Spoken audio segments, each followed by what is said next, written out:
super easy. And then came online like, yeah, I think about 2 years ago it came out, or a year and a half ago. And it was cheap. It was like $1,500. And so I thought, fuck, let me get that. And I've never looked back. Like, people are like, how did you get that?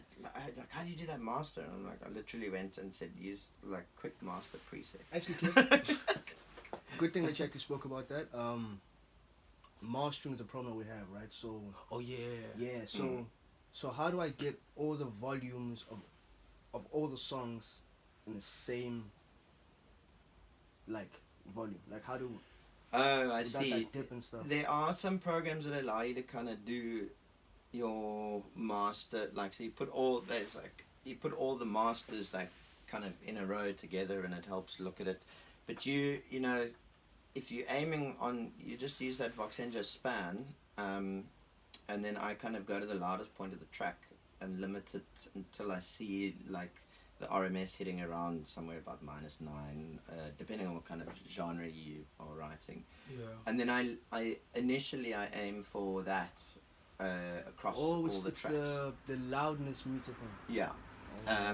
And once, then usually then after that, I know they're all in the same ballpark in terms of kind of strength, energy.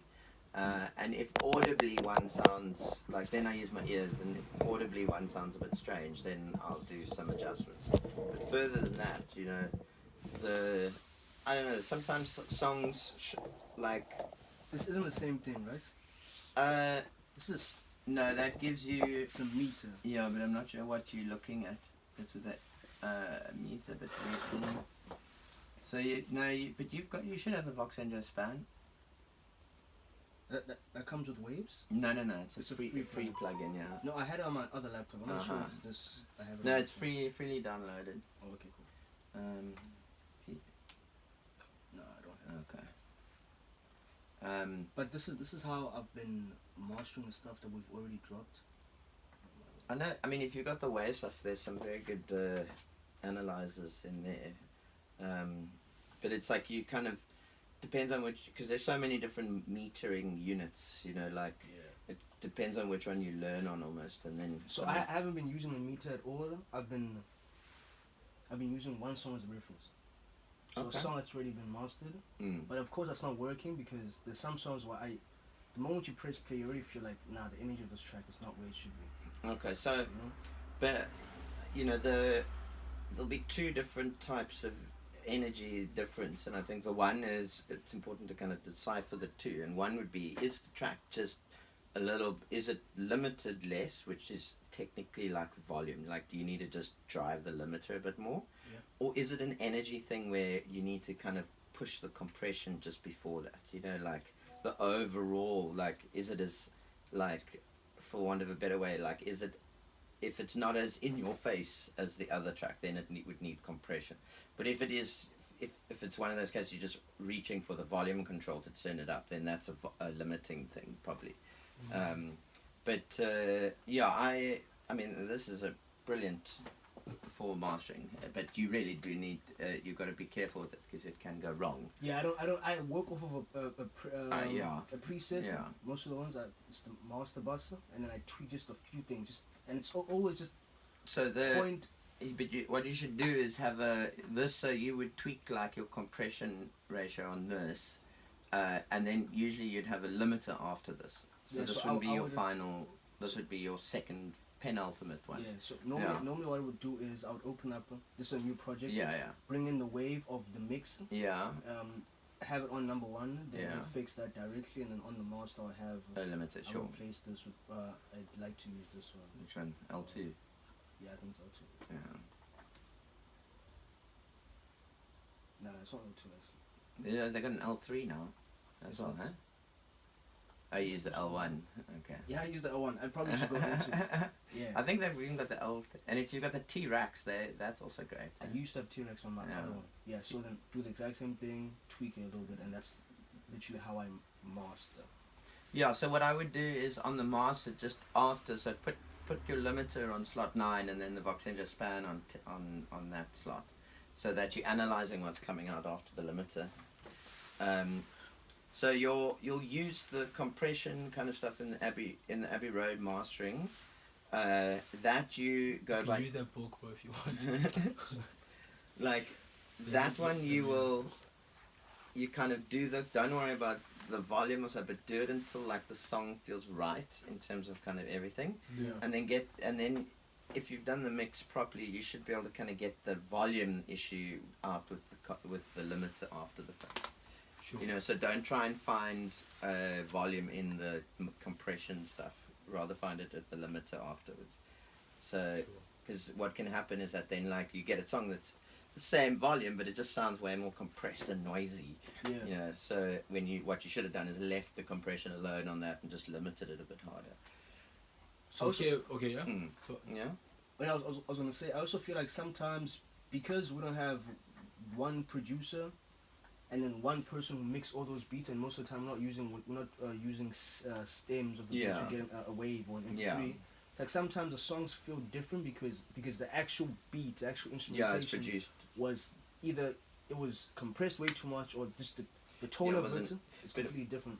You should, when you're working with other producers, like if I work with other producers, there's no such thing as just a backing track. It's like those separates come like because for the final mix we need the vocals and the separate instrument channels to mix it all together. Like you're only ever gonna get so far put layering because they've probably put a limiter on the end of it, or even if they haven't, you know, you kind of get stuck with a track that's, let's say, the guitar's sitting too high or it's clashing with the vocals, and there's nothing you can do then because you don't have the channel separated to kind of, and often you'll only figure that out in the mix. So, you know, they can't make those decisions until they have the vocals in front of them.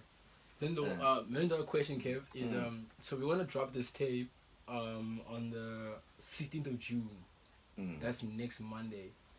So because we wanted to also like go through the other ones that you already done. Yeah. To make sure everything is cohesive. So I don't know how we can make that happen because Well, Like, should I do the mixes and then send you the mixes? And yeah, then I master think everything? that if you send me 16-bit waves of all the mixes, you can somewhere around peaking at -6. You know, so I mean, even if it peaks at -3, I'll pull it down to -6. Yeah, I will make sure it's between you. I just need to check if I Yeah, still have the. and then then I'll run it through the mastering chain. But yeah, like the nice thing about, like, if there's one thing you're gonna save up and buy, it's that plugin. It's because it's about $1,500, and all your issues it sorts out for you. So like a lot of the kind of tightens your bass up for you. You know, so like, you know, even with my mastering room, I still had issues down the low end, like every studio does. Whereas this, you know, so I had, even when I moved into a room, I had better bass response. Then like just the frequency that I had the issue with just changed. Like, you know, yeah, so this one sorted it out for me. That's one thing I hate the most about like mixing there, and you go there and mix, and you go there and you go there, because sometimes you forget that the room has to do a lot with what you hear. I don't like, I used to do that where people would say like, can you come mix a track here? We're gonna mix it at the studio. Yeah. Now I'll record it, but I'll go do recordings there, but I won't I'll be like, I don't know the room. Doesn't matter how good your speakers are. Yeah.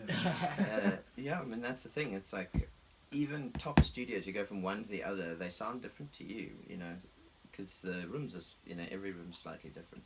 So different. But that's why I now use my in-ears, the Etymatics, because then my room is always the same no matter where I am.